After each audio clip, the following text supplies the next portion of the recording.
नमस्ते परिवार। ईश्वर आप पर कृपा करें। मैं माइक हूँ, वी आर द सेंट्स से।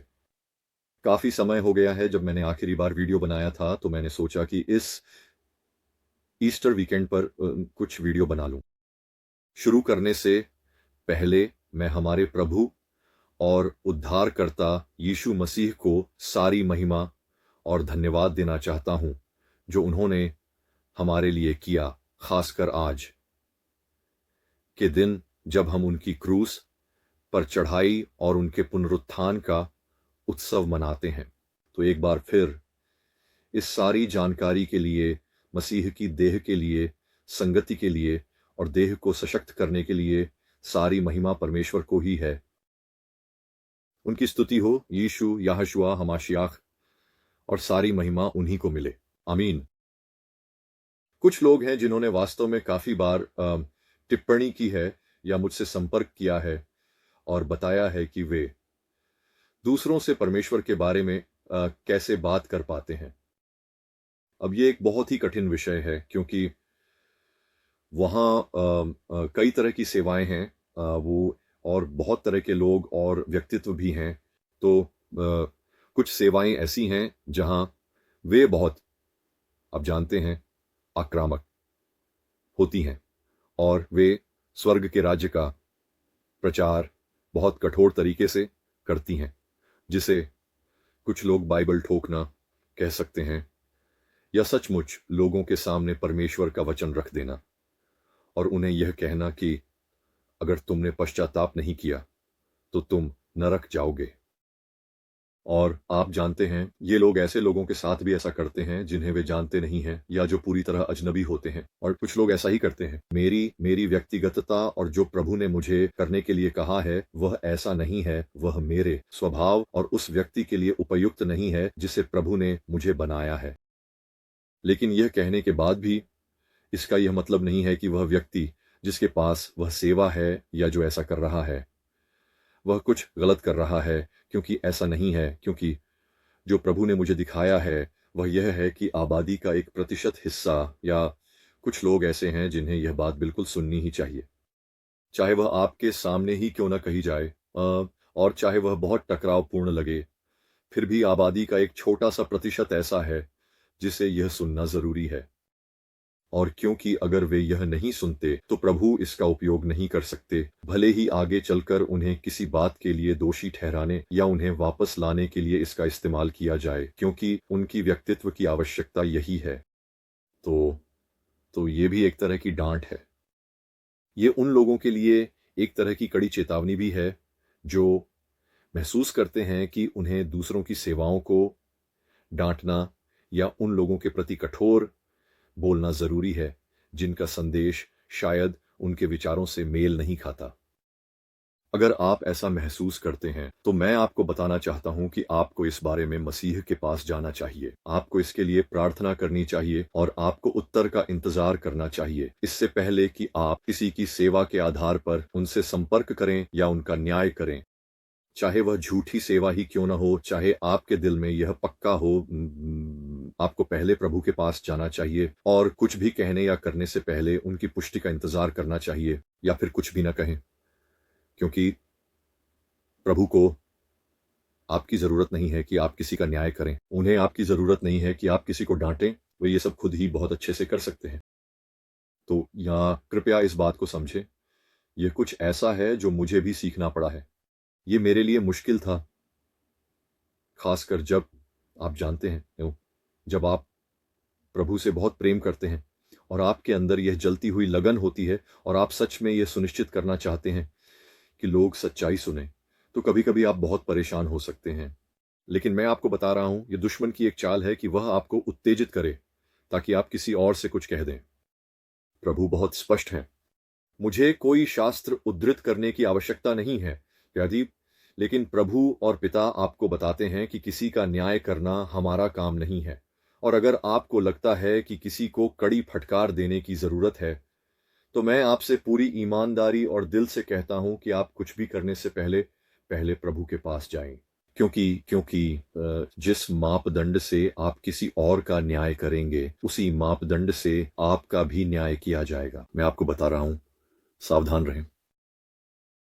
तो उम्र, लेकिन वो कौन, तो ये तो कुछ मिनट पहले की बात पर वापस आते हैं। कुछ लोगों को वह सेवा मिली है, कुछ लोग नहीं करते। ये मेरा मंत्रालय नहीं है। यह वह नहीं है जो प्रभु ने मुझसे करने के लिए कहा है। लेकिन प्रभु ने मुझसे जो करने के लिए कहा है, वह है शरीर को सशक्त बनाना, सिखाना, व्यावहारिक तरीके दिखाना, या यथार्थवादी तरीके दिखाना, क्योंकि याशुआ जी बहुत यथार्थवादी थे। वह लोगों के साथ था, वह लोगों के साथ काम करते थे, वह उनके साथ चलते थे, उनके साथ खाते थे, उनसे बात करते थे। जो कुछ भी आप और मैं रोजमर्रा करते हैं वह सब उनके साथ करते थे, और उनका लोगों से संपर्क करने का अपना तरीका था, और यह बहुत वास्तविक है। तो जो मैंने सुना है या जो मुझसे लोगों ने पूछा है, माफ कीजिए, वह यह है, मैं कैसे अजनबियों के पास जाकर उनसे भगवान के बारे में बात करना बहुत मुश्किल होता है बिना यह महसूस किए कि आपको ठुकरा दिया जाएगा, या उस डर के बिना कि आपको अस्वीकार कर दिया जाएगा, या डर कि वे आप पर हंसेंगे, या उन्हें आप पसंद नहीं आएंगे। यह बहुत बड़ा कारण है, आप जानते हैं। मुझे चिंता है कि उन्हें मैं पसंद नहीं आऊंगा। यह एक बहुत ही वास्तविक डर है। तो इससे पूरी तरह निराश मत होइए। ये सच में एक असली डर है। लेकिन जो दूसरी बात मैं कहना चाहता हूं, वह यह है कि कई बार ये डर सिर्फ आपके दिमाग में होता है। ये वे हालात होते नहीं हैं, और वे होंगे भी नहीं। तो और कई बार जो होता है वह इसका उल्टा होता है। लेकिन जब तक हम खुद को सामने रखने की इजाजत नहीं देते, तब तक हमें पता नहीं चलता। तो आपको खुद को यह मौका देना होगा, इस सोच के साथ इसमें जाना कि पता है क्या, मुझे मजाक उड़ाया जा सकता है, मुझे मुझे हंसी का पात्र बनाया जा सकता है, या ताना मारा जा सकता है। लेकिन इस बात से हिम्मत रखिए, क्योंकि आशीर्वादों में से एक था, धन्य हैं वे जिन्हें मेरे नाम के कारण तिरस्कृत और अपमानित किया जाता है।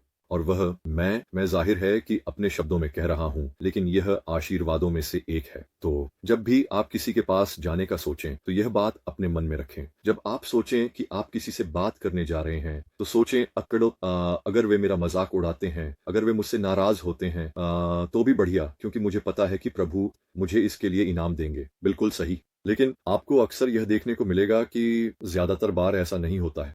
मेरा मतलब है, कभी कभी ऐसा होता है, लेकिन कई बार ऐसा नहीं भी होता। तो मैं कोशिश करूंगा कि अपनी कुछ अनुभवों से, अपने वर्षों के अनुभव से आपकी मदद कर सकूं, अलग अलग तरह के काम करने के अनुभव से।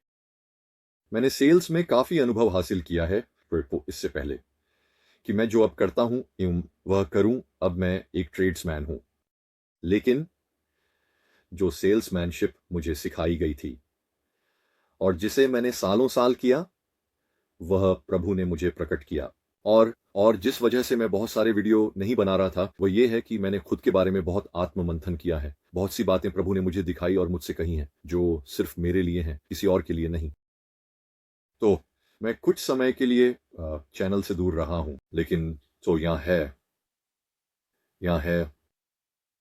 यहाँ कुछ व्यावहारिक और यथार्थवादी तरीके हैं जिनसे आप लोगों से संपर्क कर सकते हैं, जिनमें मैंने अपनी सेल्स की कुछ अनुभवों और लोगों से बातचीत करने के अनुभवों का उपयोग किया है। कुछ लोग निश्चित नहीं होते कि इसे कैसे करें, और सबसे अच्छा तरीका है कि आप खुद को अनुमति दें और बस खुद को सामने रखें, बस बाहर निकलें और इसे करें। और कुछ बातें जो मैं लोगों से कहूंगा अगर मैं किसी से बातचीत कर रहा हूं, चाहे वह पेट्रोल पंप पर हो, किसी रेस्टोरेंट में हो, या कहीं भी हम बात कर रहे हों, तो हमेशा अपना दिमाग खुला रखें, अपने कान और आंखें तैयार रखें, या तो उनकी बॉडी लैंग्वेज के लिए, या किसी ऐसी बात के लिए जो वे कहें जिससे आपके लिए एक दरवाज़ा खुल सके और आप आसानी से उसमें प्रवेश कर सकें। तो उदाहरण के लिए मान लीजिए मैं किसी से बातचीत कर रहा हूं और कोई मुझसे कहता है, ओह आप जानते हैं, भगवान उन लोगों को आशीर्वाद दें जो अभी बाहर काम कर रहे हैं, क्योंकि वे बहुत कठिन समय से गुजर रहे हैं। खैर, मेरे दिमाग में मैंने अभी किसी को किसी और के लिए भगवान आशीर्वाद दें कहते हुए सुना। तो यह एक मौका है, यह एक बातचीत है, दरवाज़ा खोलने का। उस व्यक्ति ने दरवाज़ा खोल दिया है, चाहे उसे पता हो या ना हो। और कभी कभी मैं जवाब में कहता हूँ, ओह, आप तो बहुत धार्मिक लगते हैं, क्या आप भगवान में विश्वास करते हैं? और फिर चुप हो जाइए, बोलना बंद कर दीजिए। आपको बार बार बोलने या बेमतलब बातें करने की जरूरत नहीं है। बस रुक जाइए, उनकी आंखों में देखिए और जवाब का इंतजार कीजिए। सिर्फ वही सवाल अपने आप में एक प्रतिक्रिया ले आएगा। उसके बाद आप क्या कहते हैं इससे कोई फर्क नहीं पड़ता। बस रुक जाइए। ठीक है, बिक्री में वे लोग कहते हैं कि अगर आप बहुत ज्यादा बोलते हैं या बेमतलब बातें करते हैं तो आप बिक्री खो सकते हैं, क्योंकि आप जरूरत से ज्यादा कह सकते हैं। तो आपने अपनी शुरुआती बात सामने रख दी है। अब वह बात सामने है। दूसरे व्यक्ति को अब उस पर प्रतिक्रिया देनी ही होगी, क्योंकि वे बस यूं ही वहां से नहीं जाएंगे और उसे चुपचाप नहीं छोड़ेंगे। किसी को भी लोगों के बीच की चुप्पी या वह अजीब सा ठहराव पसंद नहीं आता। किसी को भी यह पसंद नहीं है, इसलिए प्रतिक्रिया जरूर आएगी। प्रतिक्रिया दो तरह की हो सकती है, या तो वह वैसे जाएगी जैसे आप चाहते हैं, या फिर वैसे नहीं जाएगी या उतनी सकारात्मक नहीं होगी और आज जितनी आप उम्मीद करते हैं। तो मैं हमेशा इस समझ के साथ चलता हूं। और कुछ लोग कहते हैं, ठीक है, एक बार जब मुझे नकारात्मक जवाब मिल जाता है तो मैं बस छोड़ देता हूं, वहां से चला जाता हूं और फिर आगे बढ़ जाता हूं। ये ठीक है, यह भी काम करता है। लेकिन मैं आम तौर पर 3 बार कोशिश करो फिर छोड़ दो वाले नियम पर चलता हूं। मतलब अगर मुझे 3 बार मना कर दिया जाता है या मैंने 3 बार कोशिश की, वो पोएट्री, और सामने वाला तैयार नहीं है, तो मैं वहीं रुक जाता हूँ। मैं आगे नहीं बढ़ता। मैं कहता हूँ बहुत बहुत धन्यवाद और फिर हम अपने अपने रास्ते चले जाते हैं। तो कभी कभी ये कुछ इस तरह हो सकता है जहाँ पहली कोशिश बूम होती है। क्या आप धार्मिक व्यक्ति हैं? क्या आप भगवान में विश्वास करते हैं? फिर दे सामने वाला व्यक्ति मुझे दो में से किसी एक तरीके से जवाब देगा। ओह, मैं बिल्कुल भगवान में विश्वास करता हूँ, मैं बहुत अच्छा लगता है और जानकारी पाने के लिए उत्साहित हूँ।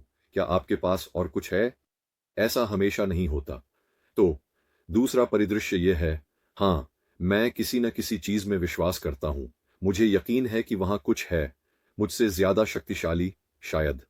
हम यहां अपने आप तो नहीं आ गए होंगे। कुछ इसी तरह की बातें होती हैं।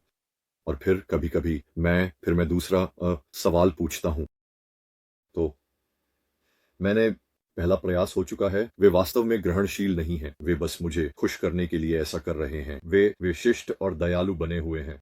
तो फिर मैं एक और बात सामने रखता हूँ और मैं कहता हूँ, आप जानते हैं, इन कोरोना वायरस के समय में मैं आपको बताता हूँ, मैं बहुत खुश हूँ कि मैं भगवान में विश्वास करता हूँ और मैंने अपना जीवन यीशु को सौंप दिया है, क्योंकि अगर मैंने ऐसा नहीं किया होता तो मुझे नहीं पता कि मैं इस डर के माहौल में आज कैसे जी पाता। और फिर चुप हो जाओ, बोलना बंद कर दो। ये लगभग एक अलंकारिक प्रश्न जैसा है। आप वास्तव में उनसे कोई सवाल नहीं पूछ रहे हैं, आप बस अपने बारे में कुछ साझा कर रहे हैं। अब उस व्यक्ति की प्रतिक्रिया दो तरह से हो सकती है। या तो वह बातचीत को बंद करना चाहेगा क्योंकि उसमें उसकी रुचि नहीं है भाई, या वह कहेगा, मैं यह बहुत कम सुनता हूँ, दुनिया में बहुत कम लोग हैं जो मुझसे भगवान के बारे में बात करते हैं। शायद मुझे भगवान में रुचि है, शायद मैं इसके बारे में सोच रहा था, शायद मैं उम्मीद कर रहा था कि कोई आएगा, शायद किसी ने, जिसमें मैं खुद भी शामिल हूँ, प्रार्थना की थी कि कोई मुझसे भगवान के बारे में बात करे। और आगे और कौन जानता है। लेकिन आप बोलना बंद कर देते हैं और प्रतिक्रिया का इंतजार करते हैं। प्रतिक्रिया किसी भी दिशा में जा सकती है, लेकिन मैं एक परिदृश्य चुनता हूं जिसमें व्यक्ति कहता है, देखिए, शायद यह मेरे लिए नहीं है, मुझे पता है कि यह दूसरों के लिए अच्छा काम करता है और कुछ लोगों को भगवान में विश्वास करने से बहुत सांत्वना मिलती है, लेकिन शायद यह मेरे लिए नहीं है। और यह बहुत अच्छा है और मुझे खुशी है कि आपको इसमें कुछ मिला। ठीक है, तो यह मूल रूप से अब तीसरी बार कोशिश करने जैसा है। तो मेरे लिए मैं कुछ ऐसा कहूंगा, मैं बस पूछ रहा हूं, क्या आपको बुरा लगेगा अगर मैं आपके लिए प्रार्थना करूं? जब मैं घर जाऊंगा तो मैं आपको अपनी प्रार्थनाओं में शामिल करूंगा। आपका पहला नाम क्या है? और मैं कहूंगा, ओह धन्यवाद डेव, बियो या रोंडा, जो भी हो, परम भगवान आपको आशीर्वाद दें, आपका दिन शुभ हो, आपसे मिलकर अच्छा लगा, अपना ख्याल रखना। और फिर मैं चला जाता हूं। अब कुछ लोग कहेंगे कि यह कोई खास मुलाकात नहीं है, लेकिन मैं आपको बताता हूं, यह एक बहुत बड़ी मुलाकात है और यह एक ऐसा तरीका है जिससे आप स्वर्ग के राज्य को बढ़ावा दे रहे हैं। आप यीशु मसीह के सुसमाचार का प्रचार कर रहे हैं। हो सकता है आपको इसका एहसास न हो या आप इसे समझ न पाएं, लेकिन परमेश्वर यीशुआ ने मुझे दिखाया है कि वह हर परिस्थिति का उपयोग अपने उद्देश्य के लिए करते हैं। आप जानते हैं, प्रभु कहते हैं, मेरा वचन मेरे पास व्यर्थ नहीं लौटेगा। तो अब आपने शास्त्रों का उद्धरण नहीं दिया, लेकिन विश्वास में आप सुसमाचार को एक सच्चाई के माध्यम से अपनी व्यक्तिगत अनुभूति के जरिए बोल रहे हैं, और अब आपने उस व्यक्ति को सोचने के लिए कुछ दे दिया है। आप बीज बो रहे हैं, कोई और उसे पानी देगा, कोई और उसे संवारने का काम करेगा, कोई और उसे खाद देगा, लेकिन अंत में प्रभु ही हैं जो उन्हें अपने पास लाएंगे। यह हम नहीं है। हम तो बस अपनी रोटियां और मछलियां यीशु के पास ला रहे हैं, और यीशु ही उन्हें 5,000 बना देंगे। बस इतना ही, यही है। तो अगर आप सोचते हैं कि यह करना बहुत छोटा है, या यह किसी बड़े प्रचारक या बड़े सुसमाचार प्रचारक से बहुत कम है, जो आप जानते हैं स्टेडियमों या बड़े मंचों पर जाकर 10,000, 1,000 या कई लाख लोगों से या बात करते हैं और वे वेदी पर बुलावा देते हैं, और अगर आप सोचते हैं कि आपने जो किया वह उनके काम से कहीं कम महत्वपूर्ण है, तो आप बिल्कुल गलत हैं, पूरी तरह से गलत हैं। ये हम में से हर किसी को चाहिए कि हम ये काम जितना हो सके हर दिन करने की कोशिश करें। अगर रोज न कर सकें तो जब भी मौका मिले या अवसर आए तब करें। और अगर आप खुद को अपने आसपास के माहौल के प्रति जागरूक रहने दें, यह जानें कि आप किसके साथ हैं, और खुद को यह सुनने दें कि यीशु कौन सा अवसर दे रहे हैं, तो वह दरवाजा खोल रहे हैं। यहां एक व्यक्ति है, वे कुछ कह रहे हैं या कुछ कर रहे हैं, और आप उसे देखते हैं, पहचानते हैं और सोचते हैं, मुझे लगता है कि यहां मुझे कुछ कहने का अवसर है। कोशिश कीजिए, बस कह दीजिए, उसे सामने रख दीजिए। आप निराश नहीं होंगे।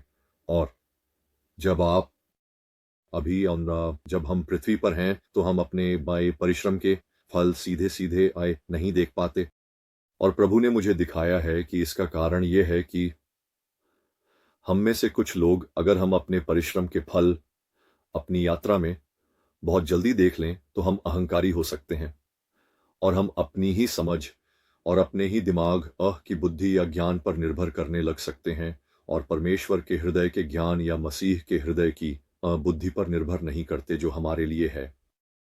और इसलिए हम मसीह के साथ यूं नहीं चलते। हम किसी हद तक अपनी ही ताकत पर चलने की कोशिश करते हैं, तो हम बहुत ही घमंडी हो सकते हैं, और मैंने पाया है कि ऐसा मेरे साथ भी हुआ है। इसलिए मैंने बहुत पहले प्रार्थना में प्रभु से यह मांगा था कि चाहे कुछ भी हो, सबसे बढ़कर चाहे कुछ भी चल रहा हो, कि आप जो भी करना पड़े वह करें, ताकि मैं घमंडी न बनूं और स्वार्थी न बनूं, और अपनी ही सोच या अपनी तथा कथित बुद्धि पर निर्भर न रहूं, बल्कि केवल आपके हृदय पर निर्भर रहूं, क्योंकि वही सच्ची बुद्धि है। और उन्होंने ऐसा किया है, बहुत विशेष रूप से मुझे सपनों और उन चीजों के माध्यम से दिखाया है जिन्हें मैंने देखा और सुना है। तो मुझे अपने परिश्रम के फल के बारे में नहीं पता, और सच कहूं तो मुझे जानना भी नहीं है। मैं बस वही करता हूं जो प्रभु मुझसे करने के लिए कहते हैं, और फिर बाद में जब हम अपने उद्धारकर्ता के साथ होंगे, या जैसा कि वह इसे कहते हैं, और यह मजेदार है, हमारी एग्जिट इंटरव्यू। मैं उस शब्द का इस्तेमाल नहीं करता, लेकिन बाकी आज ही जब मैं इसकी तैयारी कर रहा था और सोच रहा था अब मैं कैसे बताऊं, जब हमारी जिंदगी खत्म हो जाती है और हम परमेश्वर के सामने खड़े होते हैं और वह हमारे जीवन की समीक्षा करते हैं, अचानक मेरे मन में एक शब्द आया। मैं जानता था कि यह प्रभु और पवित्र आत्मा की ओर से था, आपका निकास साक्षात्कार, जो बहुत ही हास्यास्पद है। मुझे वह बहुत मजेदार लगा। खैर